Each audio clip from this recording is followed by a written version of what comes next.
السلام علیکم ورحمۃ اللہ وبرکاتہ۔ الحمد للہ رب العالمین والعاقبۃ للمتقین والصلاۃ والسلام علی رسولہ الکریم۔ اعوذ باللہ من الشیطان الرجیم، بسم اللہ الرحمن الرحیم۔ لقد کان لکم فی رسول اللہ اسوۃ حسنہ۔ محترم حضرات،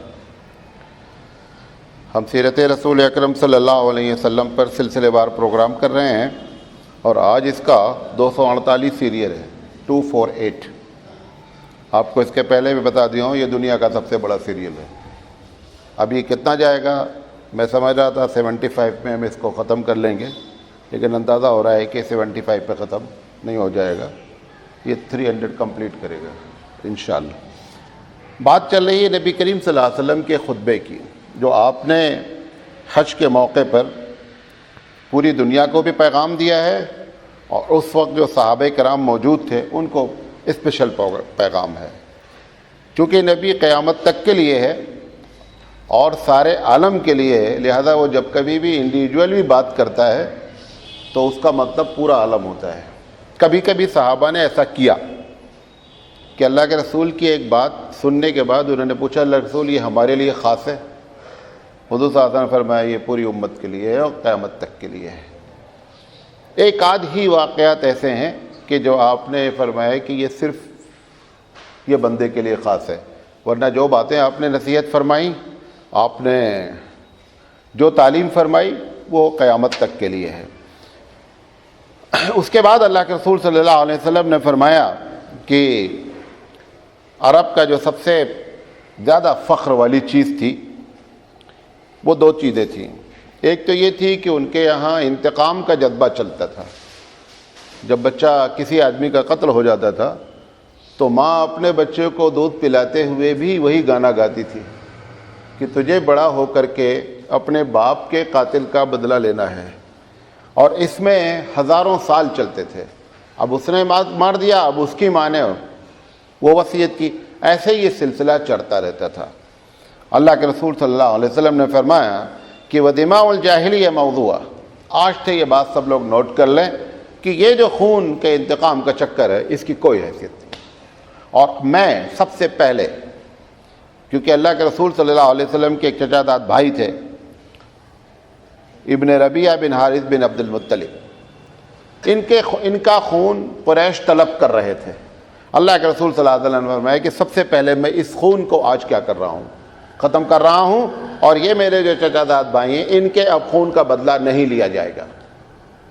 کیونکہ کسی آدمی کو جب کام کرنا ہوتا ہے تو سب سے پہلے کہاں سے شروعات دینا ہے؟ چھوٹے موٹے کام میں تو آپ تبلیغ کر لے چل جائے گا، لیکن اگر کوئی بڑی چیز آپ کہنا چاہ رہے ہیں تو اس میں کیا ہے کہ اگر بندہ خود اپنی ذات کو پیش کر دیتا ہے تب بہت اچھا۔ مثال طور پر ایک آدمی بڑا ہے شہر کا، وہ انصاف کراتا ہے لوگوں کے درمیان میں، کبھی اگر اس کا معاملہ پھنس جائے تو وہ سب سے پہلے انصاف اپنے آپ کو پیش کرے، تب شہر میں اور اس کی حیثیت برقرار رہتی ہے۔ کاندھلا کا ایک واقعہ ہے، صحیح واقعہ ہے۔ انگریز کے زمانے میں ایک مندر اور مسجد کا ڈسپیوٹ ہو گیا۔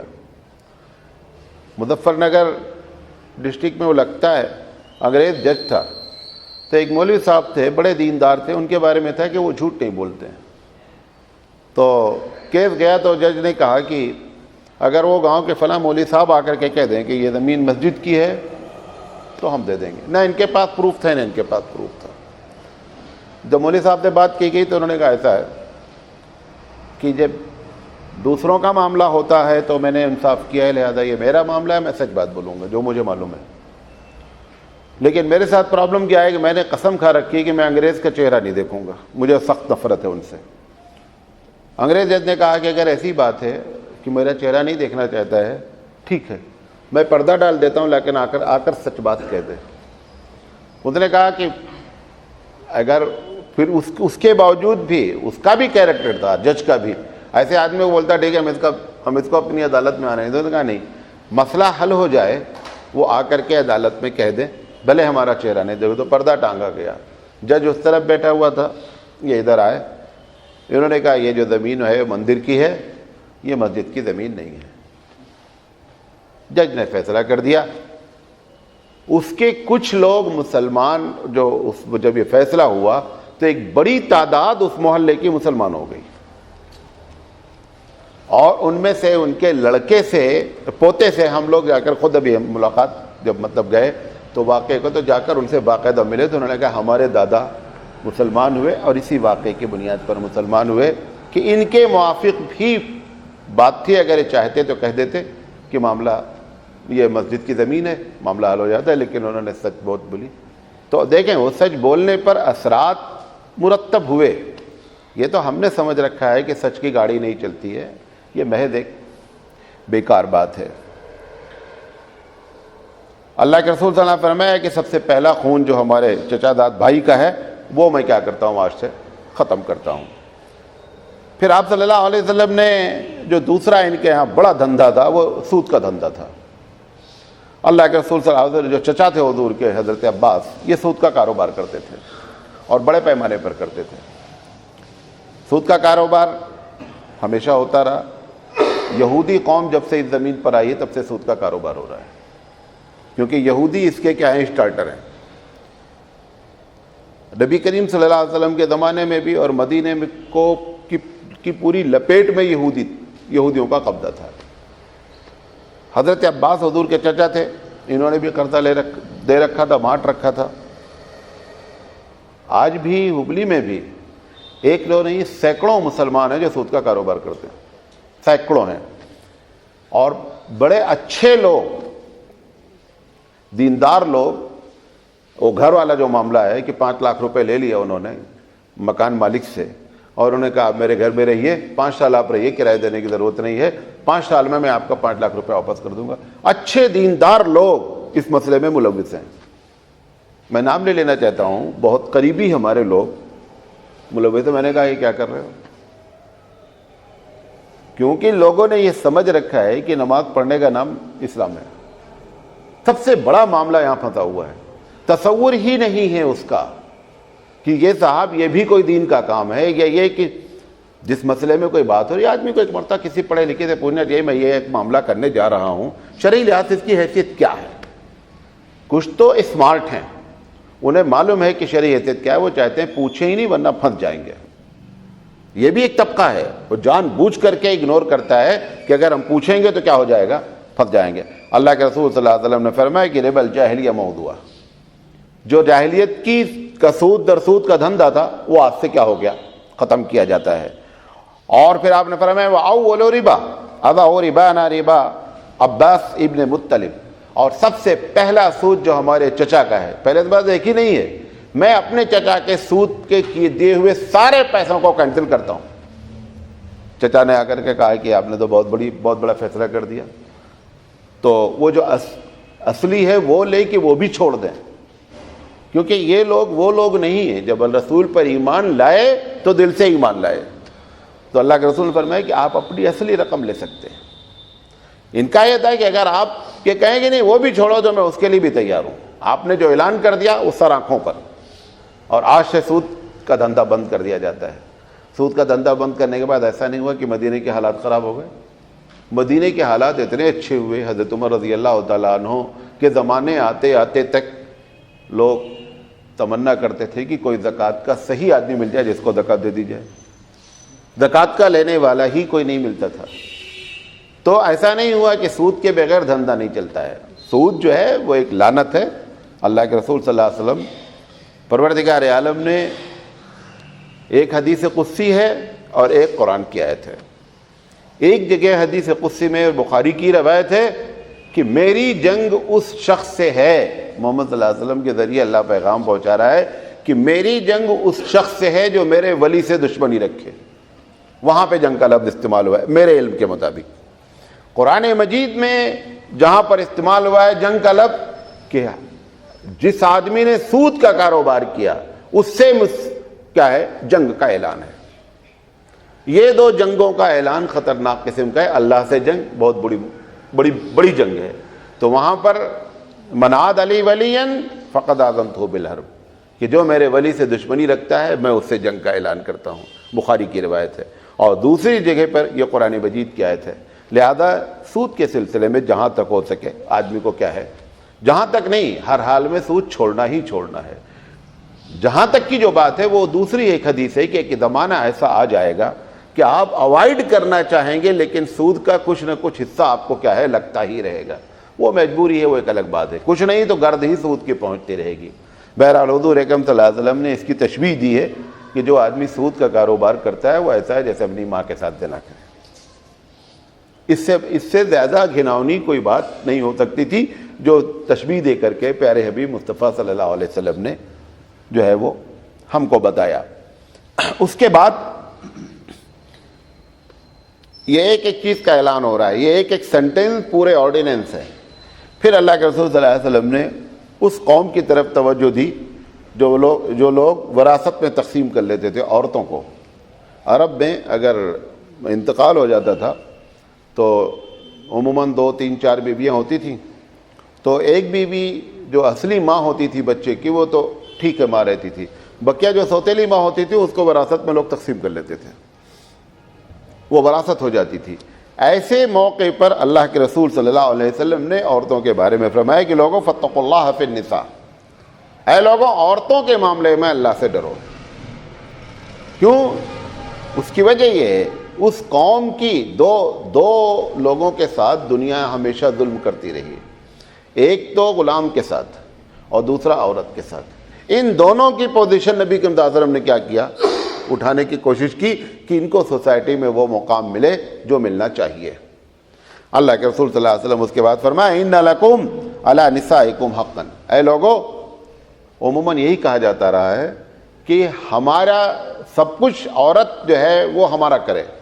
اللہ کے رسول صلی اللہ علیہ وسلم فرمایا نہیں, عورتوں کا تم پر حق ہے, تمہارا حق عورتوں پر ہے, دونوں کا ایک دوسرے پر کیا ہے حق ہے, اور دونوں کا ایک دوسرے کی جو ہے وہ حق کو نبھانا چاہیے. آپ نے فرمایا ان لکم علی نسائکم حقا ولہن علیکم حقا, طبری کی روایت ہے. آپ نے فرمایا کہ تمہارا ان کے اوپر اور ان کا تمہارے اوپر حق ہے. مدر ڈے منایا جاتا ہے, اس کے پہلے آپ کو بتایا تھا, آج بھی مدر ڈے مناتے ہیں. کل فادر ڈے تھا, معلوم آپ کو, کل جو دن گزرا وہ فادر ڈے تھا. وہ کیا ہوا کہ مدر ڈے جب منانے لگے لوگ تو فادر لوگوں نے احتجاج کیا کہ یہ بات ہے بھائی پہلے آدم ہے بعد میں ہوا ہے نا, پہلے کون ہے آدم ہے, تو ہونا تو چاہیے تھا کہ پہلے فادر ڈے منایا جائے. یہ مدر ڈے پہلے شروع کیا گیا, پھر اس کے ریونج میں جب مردوں نے کچھ ہنگامہ کیا تو پھر فادر ڈے بھی منایا جائے. تو کل کا جو 21 جون تھا وہ فادر ڈے ہے, فادر ڈے تھا. یہ جو فادر ڈے منایا گیا یا مدر ڈے منایا گیا, یہ حقیقت میں اللہ کے رسول صلی اللہ علیہ وسلم نے 1460-70 سال پہلے یہ بات جو عورتوں کے بارے میں کی تھی, بیٹی کے بارے میں اور بیوی کے بارے میں اور ماں کے بارے میں. یہ 3 اہم رول ہیں عورتوں کے سوسائٹی میں. ماں کو تو آپ نے جو مقام دیا ہے وہ آپ لوگ بہتر جانتے ہیں کہ اللہ کے رسول نے فرمایا کہ ماں کے قدموں کے نیچے جنت ہے. پھر آپ نے بیوی کے بارے میں فرمایا جس کو لوگ 1856 کی غالباً بات ہے یا 1860 کی, فرانس میں ایک باقاعدہ سیمینار ہوا اور اس کا ٹاپک یہ تھا کہ کیا عورت بھی انسان ہے. اس ٹاپک پر باقاعدہ سیمینار ہوا, بڑے بڑے اسکالر اکٹھا کیے گئے یہ ڈیسائیڈ کرنے کے لیے کہ از لیڈی از ہیومن بینگ. یہ ابھی یعنی 150 سال 200 سال پہلے کی بات ہے, اور اللہ کے رسول صلی اللہ علیہ وسلم نے 1400 سال پہلے یہ بات بتائی کہ بیوی بحیثیت بیوی, چلو ماں تو ایک حد تک سبھی لوگ رسپیکٹ دیتے ہیں, بیوی کے بارے میں اللہ کے رسول نے فرمایا کہ خیرکم خیرکم لأہلہ, تمہارے نزدیک سوسائٹی میں اچھا آدمی وہ ہے جو بیوی کی نگاہ میں اچھا ہے. ہوتا یہ ہے کہ مولانا صاحب یہاں بہت اچھے ہیں, کیوں؟ مولانا صاحب کو تھوڑی دیر آپ کے ساتھ رہنا ہے, ہم اپنے کیریکٹر کو مینٹین کر لیتے ہیں. وہاں پہ آرٹیفیشیل کیریکٹر چل نہیں سکتا ہے بیوی کے ساتھ. جو آپ اوریجنل ہوں گے ہر حال میں وہاں پہ کیا ہو جائے گا, ظاہر ہو جائے گا. اگر 2-4 دن تم نے شروع میں تکلف کر کے کسی طرح گاڑی چلا دی, اس کے بعد نہیں چلنی ہے گاڑی. اس لیے اللہ کے رسول صلی اللہ علیہ وسلم نے جس کو معیار بنایا اور بیوی کو بنایا کہ اگر بیوی کہتی ہے اچھی تو بندہ اچھا ہے. پورے محلے والے بولے بڑا شریف لڑکا ہے, بہت اچھا ہے, وہ بیکار بات ہے. ڈگری جو دی جائے گی وہ بیوی کی جانب سے دی جائے گی. پھر بیٹی کے بارے میں جس کو زندہ درگور کر دیا جاتا تھا, اس کے بارے میں آپ نے فرمایا کہ اگر کوئی آدمی 3 لڑکی کی جو ہے وہ کفالت کرے تو نبی کریم صلی اللہ علیہ وسلم فرمایا کہ وہ جنت میں جائے گا. تو ایک صحابی بیٹھے تھے, ان کے دو رہی ہوں گی, تو انہوں نے مجھے اللہ رسول جس نے دو کی اس کے بارے میں کیا رائے؟ آپ نے فرمایا دو کے بارے میں بھی یہی رائے ہے. تو صحابی وہ راوی کہتا ہے کہ اگر کوئی اس وقت اللہ کے رسول سے یہ پوچھ لیتا کہ اللہ کے رسول جس کے ایک لڑکی ہے, تو نبی کریم صلی اللہ علیہ وسلم ایک کے بارے میں بھی یہی جواب دیتے. مقصد تھا عورت کی تربیت, نمبر تو انہوں نے بیان کر دیا, لیکن اصل مقصد تھا کہ لڑکی کی تربیت. تربیت سے مقصد کیا ہے؟ مطلب لڑکا بھی ہے, لڑکی بھی آپ کے پاس ہے, دو آنکھیاں نہیں ہونی چاہیے. دو کیا سمجھتے ہیں کہ لڑکے کے ساتھ گھر میں ایک بیہیو کیا جا رہا ہے, اسی گھر میں لڑکی کے ساتھ دوسرا ٹریٹمنٹ کیا جا رہا ہے. یہ نہیں ہونا چاہیے. آپ چاکلیٹ لینے گئے لڑکے کے لیے, آپ نے جو گلیکسی لے لی, اس کو اڑا کر کے لوکل دلا دیا لڑکی کو. یہ جو ڈفرنس ہے یہ نہیں ہونا چاہیے. اللہ کے رسول فرمایا دوسری جگہ کہ جس نے لڑکی اور لڑکے کے درمیان میں امتیاز نہیں کیا. اچھا, تیسری چیز یہ ہے کہ لڑکی پیدا ہونے کے بعد اس کو کوئی اندر سے الجھن نہیں ہوئی. آپ نے کم 20 حدیثیں, پھر آپ نے فرمایا کہ کسی کے گھر میں لڑکی پیدا ہوئی اور وہ لڑکی کے ذریعے آزمائش میں مبتلا کیا گیا. وہ آزمائش کیا ہے؟ مثال کے طور پر رشتے نہیں آ رہے ہیں, پریشان ہے آدمی, تو آپ نے فرمایا کہ وہ اس لڑکی کے ذریعے آزمائش میں مبتلا گیا اور اس پر وہ صبر کرتا رہا. تو آپ نے فرمایا کہ ہم اور اس لڑکی کے والدین جنہوں نے اس کے پر صبر کیا ہے, قیامت میں ایسے ہوں گے جیسے دونوں انگلیاں ہیں. لہذا ایسی سوسائٹی میں جہاں پر عورت کو لوگ وراثت میں تقسیم کرتے ہوں, ایسی جگہ پر اتنا بڑا اونچا مقام دینا ایک بہت بڑی بات ہے. اس کے بعد اللہ کے رسول صلی اللہ علیہ وسلم امت کو قیامت تک, بلکہ پوری دنیا کو قیامت تک فلاح کے لیے کہ اگر آپ کامیابی چاہتے ہیں تو اللہ کے رسول کی جانب سے ایک تحفہ دیا گیا کہ اگر آپ یہ چاہتے ہیں, ہم ہوں یا آنے والے لوگ ہوں یا جو گزر گئے ہوں, کہ اگر تم یہ چاہتے ہو کہ ہم دنیا میں سکون سے زندگی گزاریں اور آخرت ہماری بن جائے, تو آپ نے ایک نسخہ بیان فرمایا. ایک حدیث میں, الگ الگ حدیث ہیں, یہ جو میں آپ کے سامنے پڑھ رہا ہوں یہ مسلم شریف کی غالباً روایت ہے. اللہ کے رسول صلی اللہ علیہ وسلم نے فرمایا کہ وَإِنِّي قَدْ تَرَكْتُ فِيكُمْ, کہ لوگوں میں تمہارے درمیان ایک چیز چھوڑ جاتا ہوں, مَا لَن تَضِلُّوا, تم ہرگز گمراہ نہیں ہوگے, بعدہ, اس کے بعد, اِنِ اعْتَصَمَ بِهِ کتاب اللہ, اگر تم نے اللہ کی کتاب کو مضبوطی سے پکڑ لیا. دیکھیں یہ جو بات ہے یہ قیامت تک کے لیے بات ہے. یہ جو ہمارا نظریہ ہے یہ بڑی کتاب ہے. یو پی والے تو اس کا نام ہی بڑی کتاب ہے. جو بوڑھی عورتیں ہماری ہیں وہ اس کو قرآن کریم نہیں بولتی, بولیں گی بڑی کتاب اٹھا لاؤ. یہ چکر کیا ہے؟ یہ چکر چلایا گیا باقاعدہ 200-250 سال سے, یہ چکر چل رہا ہے کہ کسی طرح مسلمان اس کتاب کو سے دور ہو جائے. کہیں بڑی کتاب ہے, کبھی کہا جاتا ہے کہ صاحب یہ کتاب سمجھی نہیں جا سکتی, یہ اگر سمجھنا ہے تو تم کو 25 علم کی ضرورت ہے اور 26 علم کی ضرورت ہے. ایک بات بتائیں, اس کتاب کو دینے والا کون ہے؟ اللہ ہے. اگر ہم نہیں سمجھ سکتے ہیں تو یہ پروردگار عالم پر الزام ہے کہ جو ہم نہیں کتاب سمجھ سکتے وہ آپ نے ہم کو دیا ہے. یہ الزام اللہ کی ذات پر ڈائریکٹ ہے. دوسری بات, کون یہ کہہ رہا ہے کہ تم میتھ میں جب تک 100 نمبر نہیں لوگے تب تک پاس نہیں ہوگے؟ 35 والا بھی تو پاس ہوتا ہے. اللہ کے رسول صلی اللہ علیہ وسلم جو اس کتاب سے بات بتانا چاہ رہے ہیں کہ اس میں جو ضروری باتیں ہیں وہ سب کی سمجھ میں آنی ہیں. اس کے ڈیپتھ میں آپ جتنا اترتے جائیں گے, آپ نے فرمایا لا تنقص عجائبہ, اس کے عجائبات کبھی ختم نہیں ہوں گے. جتنا بھی آپ غوطہ لگاتے جائیں گے موتی نکلتے جائیں گے. لیکن اس کی ضرورت بھر کی چیز کہ آپ نجات پا جائیں, قرآن مجید کہتا ہے کہ وَلَقَدْ يَسَّرْنَا الْقُرْآنَ, کہ میں نے اس کتاب کو آسان کیا ہے.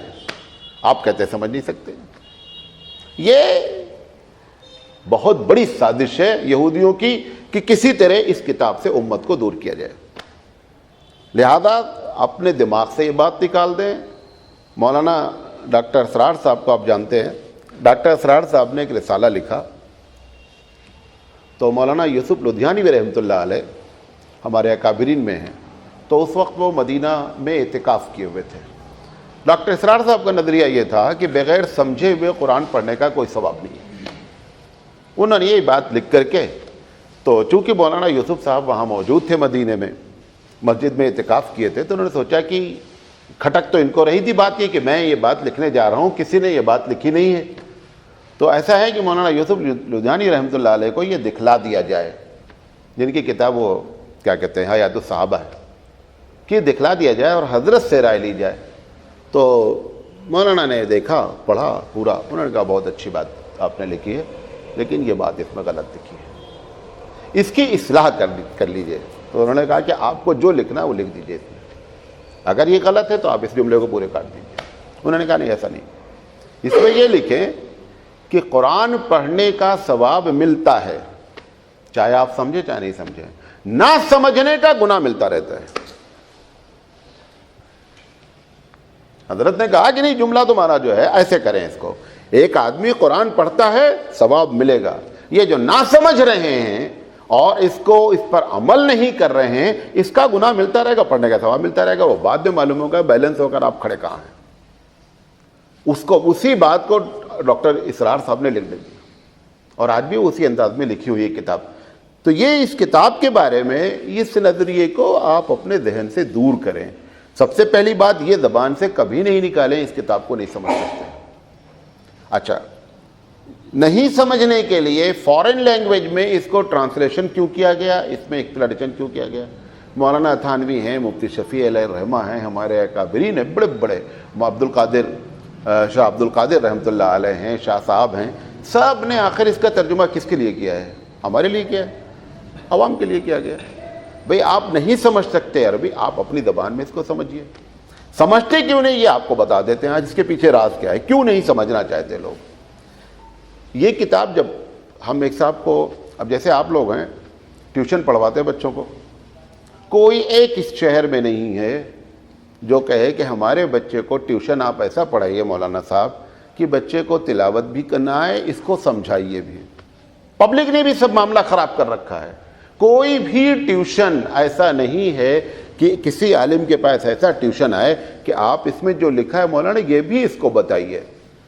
میں وہاں دبئی میں تھا تو ان کو معلوم ہوا، ہمارے پڑوسی تھے، انہوں نے کہا مولانا آپ اس کو جتنا پڑھائیں بتائیں کیا پڑھایا آپ نے. ہم نے کہا ٹھیک ہے. مجھے بہت اچھا ٹیوشن کی فیس دیتے تھے. ہم نے کہا کہ میں بتاؤں گا. 3 دن پڑھاتے تھے، میں 1 گھنٹہ 40,000 روپے لیتے تھے. انہوں نے کہا آپ بتائیں ضرور کہ آپ نے پڑھایا کیا ہے. ہم نے کہا ٹھیک ہے. 3 بچے تھے ان کے. میں بتاتا.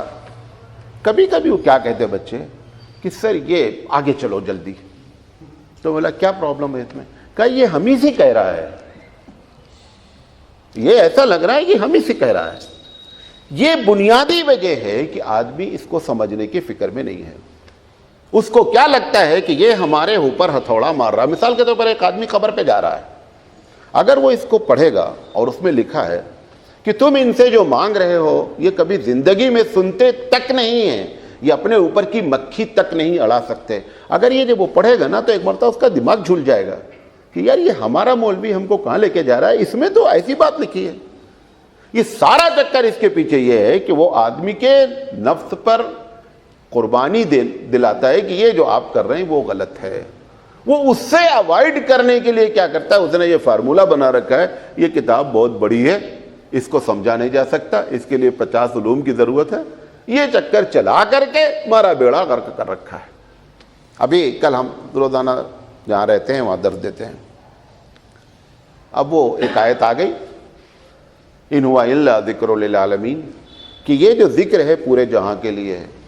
میں نے بات، اب یقینی بات ہے لکھا ہے تو بولنا پڑے گا، چھپا تو سکتے نہیں کہ سارے جہاں کے لیے کتاب ہے. ایک صاحب نماز کے بعد آئے، انہوں نے کہا کہ مولانا پھر ہم جو ہے وہ تو تبلیغ کر رہے ہیں صرف مسلمانوں میں، یہ کہہ رہا ہے کہ سارے عالم کے لیے، تو کیا ہم کو جواب دینا پڑے گا؟ ہم نے کہا یہ اس میں لکھا جو وہ تو یہی ہے، اس میں جو لکھا ہے وہ یہی ہے. آپ کر رہے نہیں کر رہے اس کو میں نہیں جانتا ہوں، لیکن یہ جو آپ کہہ رہے ہیں کہ صاحب اب وہ کیا ہے، وہ پڑھتے اسی لیے نہیں ہے کہ جب پڑھیں گے تو ہم کو ہماری پالیسی سے ٹکرائے گی بات، زیادہ پڑھو ہی نہیں. تو جیسے سود خور کو سود کے خلاف جائے گی، ہر آدمی کے خلاف جانا ہے. عالم بھی اسی لیے کبھی نہیں پڑھتا اس کو، کیونکہ وہ جو شرارتیں کر رہا اس کے خلاف اس کو بولتا ہے، لہذا وہ بھی تلاوت پہ ڈیپینڈ کر گیا ہے. تو اس کے نہ پڑھنے کی بنیادی وجہ یہ ہے کہ ہر آدمی غلط آدمی کے مزاج کے خلاف یہ ہتھوڑا چلاتا ہے، اس ہتھوڑے کو ہم برداشت نہیں کر سکتے ہیں، لہذا ہم نے یہ پالیسی بنا رکھی ہے کہ صاحب اس کتاب کو سمجھ کر پڑھنا ہی نہیں ہے۔ گھر کے سمجھ کر پڑھنا اس کا مقصد نہیں ہے، مقصد تو اس کا عمل ہے۔ مقصد تو مولانا تھانوی علیہ رحمہ کہتے ہیں کہ اس کتاب کا مقصد کیا ہے؟ عمل ہے۔ اور یہ بات کہہ کون رہا ہے؟ یہ صادق الامین سید الانبیاء سرکار دو جہاں اپنے آخری خطبے میں یہ بات کہہ رہے ہیں کہ اگر تم فلاح چاہتے ہو تو مسئلے کا حل یہ ہے۔ اس کے علاوہ جتنا بھی کام آپ کر رہے ہیں وہ بڑے مولانا سے پوچھو، چھوٹے مولانا سے پوچھو، میں آپ کو بتاتا ہوں کہ کوئی بھی مسئلے کا حل نہیں ہے۔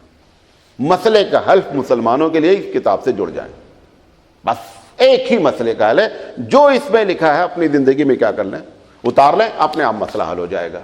یہ جو کچھ بھی آپ کر رہے ہیں اگر اس کتاب کے خلاف ہے، کبھی بھی ہماری فلاح ممکن نہیں ہے۔ اور دنیا میں جو لوگوں کی نگاہوں میں ہماری بے عزتی ہے اس کی بھی بنیادی وجہ یہی ہے، اس کی بھی بنیادی وجہ یہی ہے کہ ان کے دلوں میں ہمارے لیے کوئی بھی احترام نہیں ہے، کیونکہ احترام کی بنیادی وجہ تمہاری کتاب ہے۔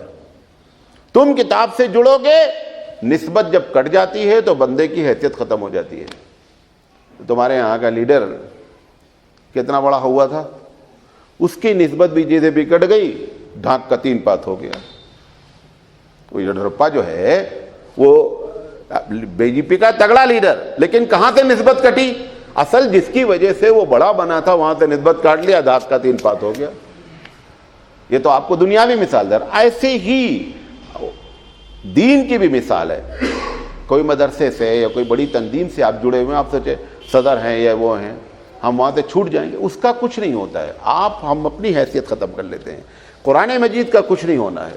یہ قرآن مجید سے آپ کٹ کر اس کی نسبت سے ہٹ کر کے دنیا میں بھی ذلیل ہونا ہے اور آخرت میں تو ہونا ہی ہونا ہے۔ نبی کریم صلی اللہ علیہ وسلم کے اوپر 1400 سال پہلے یہ آیت نازل ہوئی کہ وہ آیت پڑھو بھائی، یا قوم اتخذوا هذا القرآن مہجورا، ان قوم کیا ہے، زور سے بولو، وقال الرسول یا رب آیت یہ ہے کہ رسول وقال رسول کہے گا کہ ان قوم اتخذوا هذا القرآن مہجورا، کہ میری قوم نے اللہ قرآن کو چھوڑ دیا۔ یہ اسی وقت بات نازل ہوئی ہے، پتہ چلا یہ قوم کرنے والی ہے اور اللہ کے رسول اس کی شکایت کریں گے۔ لہذا یہ جو اللہ کے رسول اپنے آخری پیغام جو امت کو پاس کرنا چاہ رہے ہیں وہ اس کتاب کا۔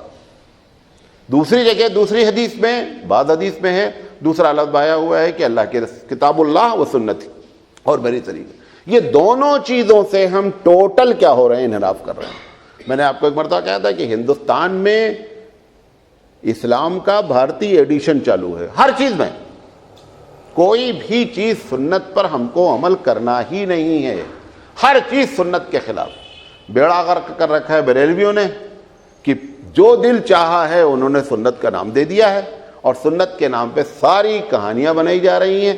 لہذا اور جو ہم لوگ ہیں، جو دیندار لوگ ہیں، ہم جو اپنے آپ کو سمجھتے ہیں بڑے، ہم نے بھی اپنی اپنی مرضی سے کم چیزیں داخل نہیں کر رکھی ہیں۔ نماز سے لے کر، جنازہ سے لے کر، شادی سے لے کر، پارلیمنٹ سے لے کر، بازار سے لے کر، ہم نے بھی سینکڑوں چیزیں داخل کر رکھی ہیں۔ ابھی پوچھیں آپ سے کیا دلیل ہے، نہیں دے پائیں گے۔ ابھی قرآن خوانی ہوتی ہے مرنے پر، ابھی کوئی پوچھ لے قرآن حدیث میں کہاں لکھا ہے، ہم بھی کرتے ہیں کیونکہ آپ چندہ دیتے ہیں لہذا مجبور کرتے ہیں۔ لکھا کہیں نہیں ہے، اللہ کے رسول کے زمانے میں کبھی کہیں نہیں لکھا ہے کہ کسی صحابی کے مرنے پر یا ان کے رشتہ دار کے مرنے پر صحابی نے لوگوں کو بلایا ہو کہ آؤ بھائی بیٹھ کر قرآن خوانی کریں۔ آپ قرآن ثواب پڑھیں وہ ایک الگ مسئلہ ہے، لیکن یہ جو بیٹھ کر کے اجتماع کیا جا رہا ہے کسی میں نہیں لکھا ہے۔ دیوبندی بھی کر رہا ہے، تو ایسا نہیں ہے کہ سارا انہیں کو سہرا بندھ رہا ہے، ہمارے سر بھی بہت سا سہرا ہے۔ اب وہ اس کی مجبوری ہوتی ہے، وہ مجبوری آپ کو بتا رہا ہوں، چندہ مجبوری ہے۔ اب بھائی مثال کے طور پر آپ چندہ دے رہے ہیں، اب آپ کے گھر میں کوئی مر گیا، اب آپ مجھ سے بولیں گے کہ مولانا صاحب ہمارے گھر میں مر گیا ہے اور 10,000 روپے تم چندہ دیتے ہو، کیسے نہیں بھیجیں گے؟ آپ اگلی بار چندہ ہی بند کر دیں گے۔ تو ہم قرآن خوانی تھوڑا کر رہے ہیں، ہم تو وہ چندے پہ بکے ہوئے ہیں بیچارے لوگ، وہ چندے پہ اپنا معاملہ چل رہا ہے۔ اگر ابھی ہمارا مدرسہ خود کفیل ہو جائے, اس کی اتنی انکم ہو جائے کہ اس میں آپ کے چندے کی ضرورت نہیں, ہم زندگی میں نہیں بھیجیں تمہارے پاس, چلایا کرو, کبھی زندگی میں نہیں بھیجیں گے, کر لو تم قرآن خوانی, نہ دو چندہ اپنا, لیکن مجبور ہیں, آپ چندہ نہیں دیں گے, لہذا کہیں آپ سمجھ رہے ہیں, کہیں ہم سمجھ رہے ہیں. ایسے سینکڑوں چیزیں ہیں. اب لازم ہو گیا ہے دیوبندیوں کی مساجد میں نماز پڑھتے سر پہ ہاتھ ایسا رکھتے لگتا واجب ہو گیا ہے. خیر ہمارے مسجد میں اور ہمارے پاس جو اٹھتے بیٹھتے لوگ ہیں انہوں نے تو اس پر احتیاط کیا, لیکن اتنا زیادہ دوسری مسجد میں سلام, ابھی دوسرا سلام پہنچے نہیں, کھٹ سے ہاتھ ایسا جا رہا لگتا ہے جزء صلاۃ ہے. کہاں لکھا ہے؟ کہیں نہیں لکھا ہے. اور پھر اپنی اپنی مرضی سے کوئی یہاں ہاتھ رکھ رہا ہے, کوئی یہاں ہاتھ رکھ رہا ہے. ایک صاحب یہاں رکھ کے ہم نے کہا یہاں کیا ہے؟ کہا دل. ہم نے کہا دل بائیں طرف ہوتا ہے. اب ان کو معلوم ہی نہیں تھا, وہ یہاں رکھ کر پڑھ رہے تھے, معلوم نہیں کیا پڑھتے, یا قویو پڑھتے ہیں کیا پڑھتے. میں نے کہا یہاں کیا رکھے ہیں؟ کہا دل. ہم نے کہا دل اس طرف ہے, دل ادھر نہیں ہوتا, دل بائیں طرف ہوتا ہے.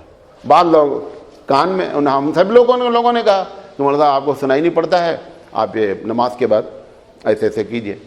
ہم نے کہا کہ وہ کہاں لکھا ہے؟ کہا نہیں کریں آپ.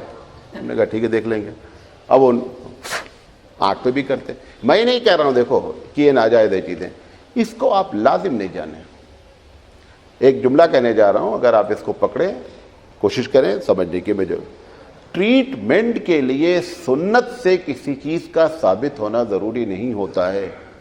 ٹریٹمنٹ کے لیے جو علاج کے طور پر آپ چیز کریں اس کا سنت کی مخالفت نہیں ہونی چاہیے. یہ ساری چیزیں ٹریٹمنٹ ہیں, اجازت ہے, لیکن آپ ایسا نہیں کریں کہ لوگ سمجھیں کہ یہ واجب ہے اور رکن صلاۃ ہے, نماز کا ایک جز ہے. ایسا نہیں کریں آپ. کبھی کسی نے پڑھ لیا, کبھی نہیں پڑھا, کبھی ادھر رکھ لیا, کبھی ادھر رکھ لیا, دونوں طرف رکھ لیا. لیکن یہ جو آپ لگاتار رکھ رہے ہیں, کوئی نماز نہیں چھوٹ رہی ہے, یہ گاڑی نہیں چل پائے گی. تو ہماری عادت بن گئی ہے ادھر قرآن سے مخالفت, ادھر رسول اکرم صلی اللہ علیہ وسلم کی ذات سے مخالفت. اگر آپ کبھی صبح سے لے کر شام تک اپنے اعمال کو, جو ہم لوگ اپنے آپ کو, ان کو تو ہم بدعتی کہہ کر کے ان کا بیڑا غرق کر رکھا ہے, یہ جو سنتی ہیں ان کے سنتی کا بیڑا بھی ایسے ہی ہے. ساری سنت میں 50% ہماری خود کی بنائی بھی سنتیں ہیں, شروع سے لے کر آخر تک. آپ نماز میں جہاں پہ داخل ہوتے ہیں, اب کئی مرتبہ آپ کو بتایا ہوں, نماز کے بعد بلند آواز سے چلو ایک دعا ہوتی تھی, اب صاحب دوسری دعا بھی ہو رہی. پہلی دعا ہی مشکل لالا لگا ہے ثابت کرنا مسجد میں, دوسری دعائیں ثانی جماعت میں وہ پہلی ہی نہیں ثابت ہو رہی, دوسری کہاں سے ثابت ہو؟ اللہ کے رسول صلی اللہ علیہ وسلم کی ایک صحیح حدیث موجود نہیں ہے کہ اللہ کے رسول نماز کے بعد ہاتھ اٹھا کر کے تمام مقتدیوں کے ساتھ دعا مانگتے ہو, کہیں نہیں لکھا ہے. بھائی چلو اگر مانگ رہے ہیں کبھی مانگو, کبھی چھوڑو. اگر آپ مسجد میں بیٹھے رہے 15 منٹ تو پیچھے والا 15 منٹ لٹک گیا, کیونکہ وہ نماز سمجھ رہا, نماز مکمل ہی نہیں, جا نہیں سکتا وہ, کیونکہ امام صاحب نے ابھی دعا نہیں مانگی. اور وہ ایک دوسرا طبقہ, وہ تو چلو وہ اس کے بعد ساری نفل کے بعد پھر وہ حضرت ہاتھ اٹھا کر کے دعا. خیر ان کی الگ کہانی ہے, لیکن آپ کی بھی کہانی کم نہیں ہے, ہمارے پاس بھی کہانیاں بہت زیادہ ہیں. سنت کے مطابق زندگی جو گزارنا ہے اس میں بہت بڑا مسئلہ ہے. یہ بھارتی ایڈیشن, جب ہم عرب جاتے ہیں نا, یہ سارے مسئلے جو ہے نا وہاں پر سمجھ میں آ جاتے ہیں. یہاں پر ابھی ایک صاحب کا جنازہ ہوا 3-4 مہینہ پہلے کی بات ہے, اچھے خاصے جماعت اسلامی میں ایک زمانے سے لگے ہوئے, ہمارے رشتہ دار بھی ہیں, وہ ان کے گھر سے پانی گیا, وہاں رکھا گیا لوٹے میں. وہ بولا یہ کیا ہے؟ کہا نہیں پانی آتا ہے. ہم نے کہا تم اتنے دن سے جماعت میں, اتنی تربیت تمہاری نہیں ہوئی کہ اس کی کیا حیثیت ہے؟ کیا فائدہ ہوا جماعت میں؟ بھئی اگر جماعت تم کو صحیح نہیں کر سکی تو فائدہ کیا ہوا؟ اس کا مطلب کہ نہ قرآن پڑھا سکی اور نہ حدیث پر عمل کرا سکی. اور یہی دونوں بات اللہ کے رسول بول کر گئے تھے اپنے آخری خطبے میں کہ ترکت فیکم امرین لن تضلوا ما تمسکتم بہما کتاب اللہ و سنتی, او کما قال, کہ لوگوں میں تو جا رہا ہوں دنیا سے, تمہارے لیے 2 چیزیں چھوڑ کے جا رہا ہوں, ایک اللہ کی کتاب ہے, دوسرے میری سنت ہے. اگر تم اس پر عمل کرتے رہے تو انشاءاللہ کیا ہے گاڑی پار ہے. ان دونوں پر ہمارا عمل ماشاءاللہ کیا ہے آپ ہم سے زیادہ بہتر جانتے ہیں, لہذا کوشش کریں کہ ان دونوں پر عمل ہونا چاہیے ہر حال میں. میں ایک جگہ گیا تقریر کرنے, یہاں میرج کے قریب میں, وہ اتفاق سے نہیں, میرج نہیں, چتل درگا, ایک جگہ تقریر کرنے گیا. اب وہ اتفاق سے میں نے یہ بات کہہ دی وہاں پر, کہ صاحب یہ جو قرآن جس پر آپ ایمان لاتے ہیں اس میں لکھا ہے کہ وراثت 2 لڑکیوں کو. تو ایک صاحب نے کہا تمہیں ہونا کر کو تقریر کرے. سوال یہ ہے کہ جتنی بات آپ منکر بولیں گے وہ کسی نہ کسی کے کیا ہے خلاف جانا ہے.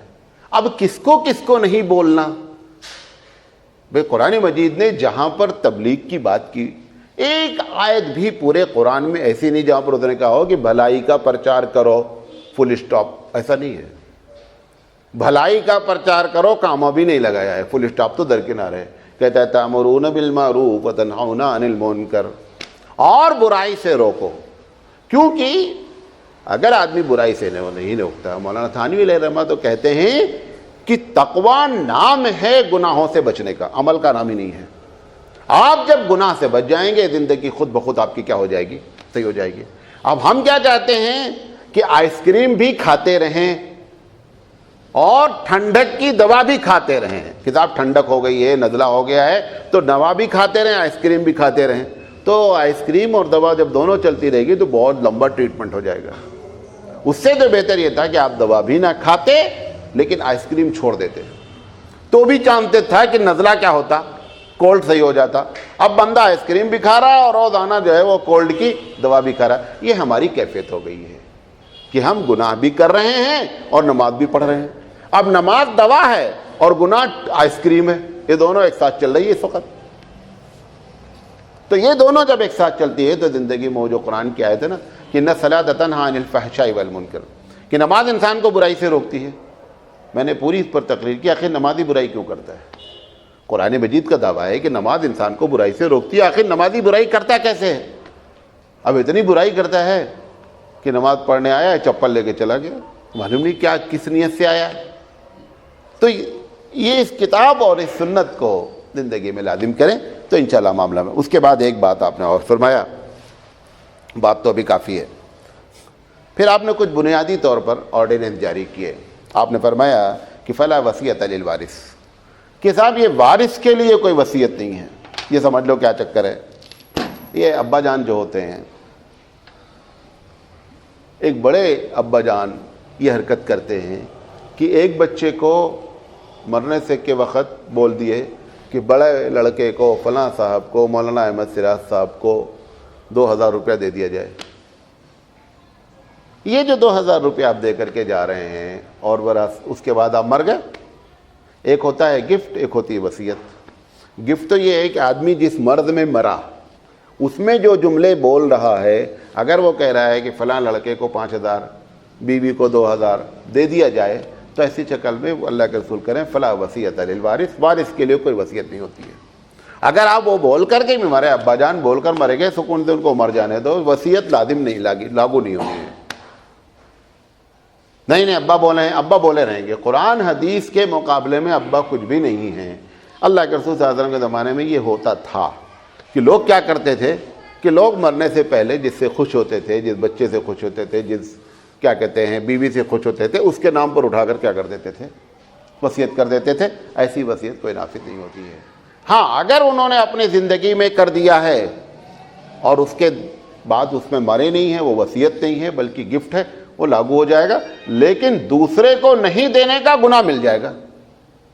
مطلب 4 لڑکے ہیں، ایک لڑکے کو انہوں نے پلاٹ دے دیا اور 3 لڑکوں کو پلاٹ نہیں دیا. اب بڑا لڑکا یا جو بھی لڑکا جس کو پلاٹ ملا وہ کہہ رہا ہے کہ ہمارے ابا ہمارے نام کر کے گئے، میں دوسروں کو کیوں دوں. ٹھیک ہے، تم کو شرعی لحاظ سے وہ کیا کہتے ہیں قانونی لحاظ سے تمہارا حق ہو گیا، لیکن شرعی لحاظ سے ابا جان بھگت رہے ہیں مرنے کے بعد. وہ بھگتنا ہے. قانونی لحاظ سے جو کہ آپ کے نام ہو گیا ہے، داخل خارج ہو گئی ہے، رجسٹری ہو گئی، آپ اس پر قبضہ کر لیں گے، لیکن شرعی لحاظ سے گنہگار ہونا ہی ہونا ہے. اللہ کے رسول صلی اللہ علیہ وسلم کے پاس اس کے پہلے بھی غالباً بتایا ہوں کہ ایک صاحبہ نے اپنے شوہر سے کہا کہ ان کا سوتیلی کیا کہتے ہیں ان کے کئی بیٹے تھے، تو اس عورت نے اپنے بیٹے کے لیے باپ اس سے شوہر سے کہا کہ فلاں باغ ان کو ہمارے بچے کے نام کر دو. تو جب نئی بیوی رہتی ہے تو آدمی نئی بیوی کے چکر میں رہتا ہے. انہوں نے کہا ٹھیک ہے کر دیں گے. اور وہ جا کر کے، وہ بیوی چونکہ ہوشیار تھی تو انہوں نے کہا کہ جا کر اللہ کے رسول سے اس کے اوپر کیا کرو، مہر لگواؤ. اگر اللہ کے رسول اس پر سکہ مار دیں گے تو پرماننٹ بات ہو جائے گی. تو اللہ کے رسول صلی اللہ علیہ وسلم کے پاس وہ گئے کہ اللہ کے رسول آپ اس پر لگا دیجئے، یہ میں نے اپنے بیٹے کو گفٹ دیا ہے